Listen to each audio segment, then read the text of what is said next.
नमस्कार, पुण्य श्लोक अहिल्याबाई शो में इस वक्त हम देख रहे हैं कि कुत्ते की दुम टेढ़ी की टेढ़ी रहती है।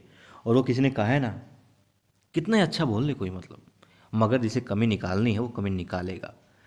दाल के कितने भी रंग हो, मगर जिसको काला देखना है वो काला देखेगा। और यहाँ पर कमियाँ निकालने का काम है धन्ना सरदार का। धन्ना सरदार बड़े कमाल की बात कहते हैं युवराज खंडेराव के जीजा जी यानी गुन्नू जी को। कहते हैं कि सूबेदार जी तो वही पुरानी रीत निभा रहे हैं जिसमें पुत्र मोह के कारण रामायण महाभारत हुई और विनाश हुआ धृतराष्ट्र का, कौरवों का। अब कमाल की बात देखिए, इतनी बड़ी बात कह दी उन्होंने, जबकि पुत्र मोह में खुद फंसे हुए हैं। खुद देख नहीं रह पा रहे हैं कि पिता पुत्र को लड़वा रहे हैं।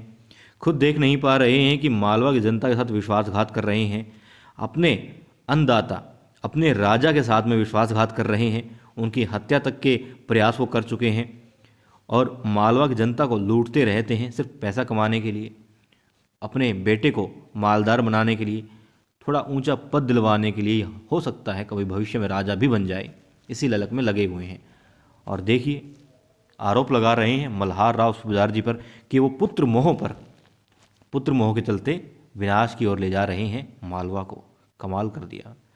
मतलब इंसान कभी भी अपने ज़मीर को नहीं देखता, अपने आप को नहीं देखता, अपने अंदर झांक कर नहीं देखता।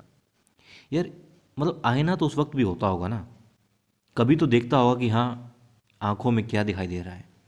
क्योंकि मेरा ऐसा मानना है कि आप कितने भी अच्छे हों, कितने भी गंदे हों, आप जब एकांत में होते हैं और यदि आईना भी आपके सामने हो, तो आप क्या हैं, आप कैसे हैं, आप कौन हैं, आप क्यों हैं, आपको कैसा होना चाहिए था, आप कैसे बन गए हैं, आप कैसे हो सकते हैं, इन सारे सवालों का आपको जवाब मिल जाता है।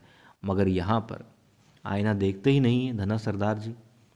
मतलब जो मन में खुद के है वो आरोप लगा दिए मल्हार राव सूबेदार जी पे। बात मैं ये यहाँ पर ये कहना चाहता हूँ खैर, कि अब तो बेटे तक बात आई है और जिस प्रकार का उनका व्यक्तित्व है धना सरदार का, वो मंत्रियों के समक्ष भी ये बात रख सकते हैं कि वो तो पुत्र मोह में आ गए हैं। क्या राजा बदल दिया जाए? क्या कहते हो भाई?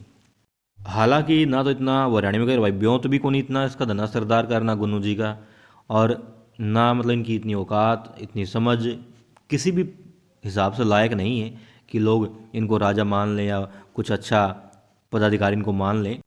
मेन बात यहाँ पर ये है, जो बात हुई थी उस राजपूताना मुहिम के लिए, और जहाँ पर गुरु जी ने कहा था कि जो बाकी के अच्छे जो सरदार हैं, जैसे मान सिंह से अच्छे संबंध हैं, कुछ दो तीन से संबंध होंगे अच्छे मधुर संबंध युवराज खंडेराव के, तो मगर अब मुझे युवराज बनना है, उस मुहिम में जाना है और अपने आप को एक नेतृत्व करता मालवा का या मालवा का उत्तराधिकारी साबित करना है, तो जो और सरदार हैं उनसे अच्छे मेलजोल बनाने होंगे। यहाँ पर वो उस बात का इस्तेमाल कर सकते हैं कि युवराज खंडेराव के पिता मल्हार राव सूबेदार जी अब सिर्फ राजा नहीं हैं, पिता होने का फर्ज भी निभा रहे हैं। और पिता किसके हैं? नालायक और बिल्कुल जो मतलब मर्यादाओं को मानता ही नहीं, ना ही दरबार में आता है और अपने पिता से भी गलत बोलता है, गलत व्यवहार करता है और मदिरा पान भी करता है, बहुत आदी है नशे का। ऐसे युवराज के पिता हैं, मतलब वो भला किस प्रकार से राज्य को संभालेगा युवराज खंडेराव? ठीक है, मल्हार राव जी बहुत अच्छे नेक दिल राजा हैं, बहुत अच्छे राजा हैं, मगर भविष्य किसके हाथों में होना चाहिए?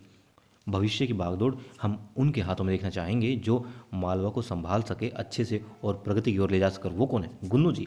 वो इस तरीके से बाकी सरदारों के सामने गुन्नू जी को पेश करेंगे और युवराज खंडेराव के कारण मल्हार राव सूबेदार जी की इमेज को भी खराब करने की कोशिश करेंगे। ऐसा कर सकते हैं वो लोग, क्योंकि यही करते आए हैं। वो लोग ये नहीं कर सकते कि अपनी लकीर को बड़ा कर लें, दूसरे की लकीर को छोटा करने के प्रयास ही करते हैं वो लोग, और तो कुछ कर नहीं सकते, ना ही उनसे उम्मीद है किसी को। हाँ, मगर खुद पता नहीं क्या उम्मीद लगाए बैठे हैं खुद से। और अपने बेटे को देखो क्या बोलते हैं, गुन्नू जी बेटा। यार बेटे को भी जी लगाते हैं, कमाल की बात है ना वैसे। मतलब बेटा जी बोल दो यार, गुन्नू बेटा जी बोल दो, गुन्नू जी बेटा, बेटा गुन्नू जी। मुझे हंसी आती है इस बात पे सही में।